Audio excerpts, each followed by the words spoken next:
இந்த உலகத்துல இருக்கிற எல்லா உயிரினங்களுக்கும் தற்காப்பு சக்தின்னு ஒண்ணு இருக்கும். அந்த சக்தியால தான் பல உயிரினங்கள் பூமியில அழியாம நிலைச்சு வாழுது. அப்படிப்பட்ட சில உயிரினங்களை பத்தி தான் நாம இந்த வீடியோல பார்க்க போறோம்.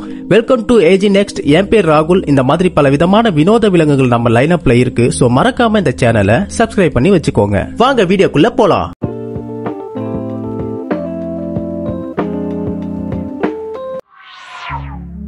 பேங்கோலின்.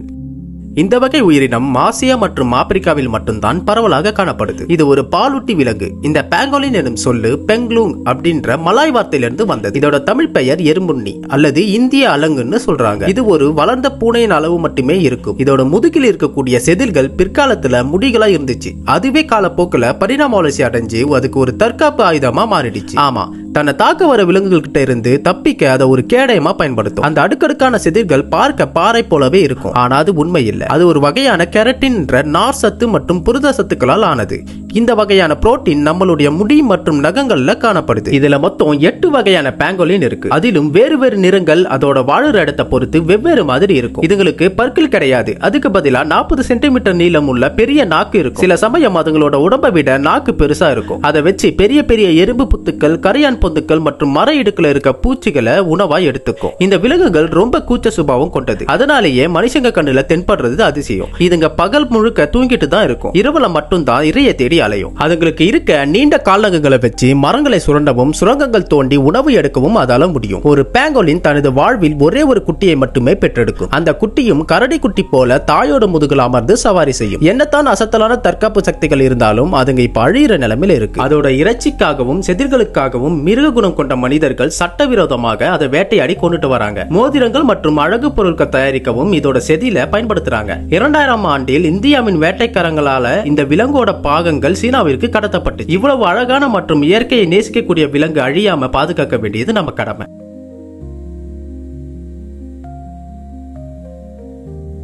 அடுத்து நம்ம பார்க்க இருக்கிற உயிரினம் அறிவியல் விஞ்ஞானி மற்றும் விலங்கு ஆர்வலர்களை அதிசயத்தில் ஆழ்த்துற விதத்துல இருக்கும். ஆக்சலாட்டில்.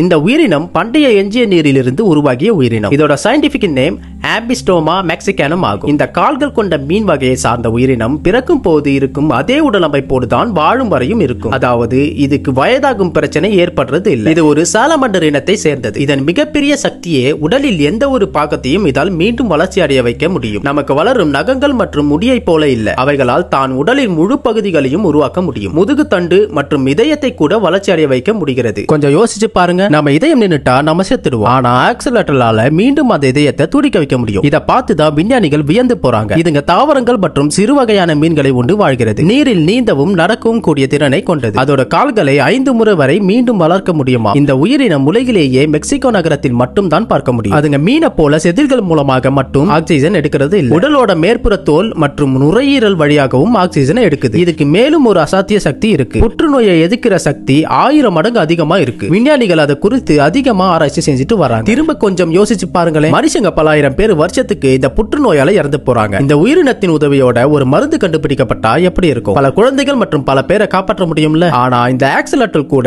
அழியிற நிலைமையில தான் இருக்கு. காடுகள் மற்றும் ஏரிகள் அழிக்கப்படுறதால இதுங்க வாழ்வாதாரம் கேள்விக்குறியா மாறி இருக்கு. மனிதன் நாகரிகமா மாறிட்டான். அதனால அவன் வாழ்வெடுத்த பெருசாவும் மாத்திக்க நினைக்கிறான். ஆனா இந்த பூமியில மனுஷங்க மட்டும் வாழல, நாங்களும் இருக்கோம், கொஞ்சம் எங்களையும் கண்ணை திறந்து பாருங்கன்னு எல்லா உயிரினங்களும் சொல்லாம சொல்லிட்டு தான் இருக்கு நம்ம கிட்ட. இயற்கையை நேசிக்கலனா கூட பரவாயில்ல, அழிக்க யோசிக்காதீங்க.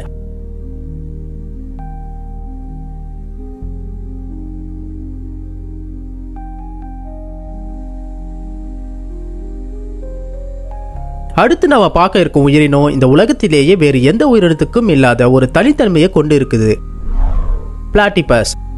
இது ஒரு நீர் சார்ந்து நிலத்தில் வாழும் உயிரினம். இந்த பிளாட்டிபஸோட சயின்டிபிக் நேம் ஆர்னித்தோரின்கஸ் அனாட்டினஸ் அப்படின்னு 2 பேரு அதுக்கு இருக்கு. இவை முட்டையிடும் பாலூட்டி விலங்காகும். குழப்பமா இருக்குல்ல? ஆமா, இதுதான் இதோட தனித்தன்மை. முட்டையிட்டு குஞ்சு பொரிச்சு பாலூட்டும் வகை. உலகிலேயே வேறு எந்த உயிரினத்துக்கும் இந்த தன்மை இல்ல. பிளாட்டிபஸ் முகம் பார்க்க ஒரு வாத்து மாதிரியே இருக்கும். கொஞ்சம் அகலமான அழகு கொண்ட விலங்கு. இந்த பிளாட்டிபஸ் ஆஸ்திரேலியா மற்றும் அதை சுற்றி இருக்கிற தீவுல மட்டும் தான் வாழுது. இதுக்கு தமிழ்ல ரொம்ப அழகான பெயர் இருக்கு, வாத்தழகி. வாத்து போன்ற அழகு உடையதால இத வாத்தழகி விலங்குன்னு கூப்பிடுறாங்க. இந்த பிளாட்டிபஸ் நதிக்கரையின் ஓரமா வலை தோண்டி வசிக்கும். அது மட்டும் இல்லாம அது தோன்ற வலையிலேயே ஒரு கூடு கட்டி அந்த கூட்டுல அதோட முடிய வச்சு வசிக்கும். இந்த பிளாட்டிபஸ் அதிகமா நீருக்கடியில் தேங்கி இருக்கிற சேத்துல இருக்கும் பூச்சிகளையும் புழுக்களையும் தான் விரும்பி உணவா எடுத்துக்கும். அது தண்ணீரின் அடித்தளத்தில் இறைய தேடுறதுக்கு அந்த பெரிய அலகு ரொம்ப உதவியா இருக்கு. பிளாட்டிபஸ் வாலுடன் சேர்த்து இதன் நீளம் சுமார் 43 சென்டிமீட்டர் முதல் 50 சென்டிமீட்டர் வரை இருக்கும். இதன் பாதங்களில் நீந்தும் சவ்வுகள் அமைந்துள்ளன. இதன் மூலம் அதற்கு ஆழமாக நீந்தவும் மிகவும் தூரமாக நீந்தவும் உதவுகிறது. இவ்வகை பிளாட்டிபஸ் தன்னிடம் மிகப்பெரிய ஆயுதம் ஒன்றையும் வைத்துள்ளது. அதன் கைகளின் மணிக்கட்டு பகுதியில் கொடுக்கு ஒன்று இருக்கும். இது பொதுவா 2 பாலினத்திற்கும் இருக்கும்.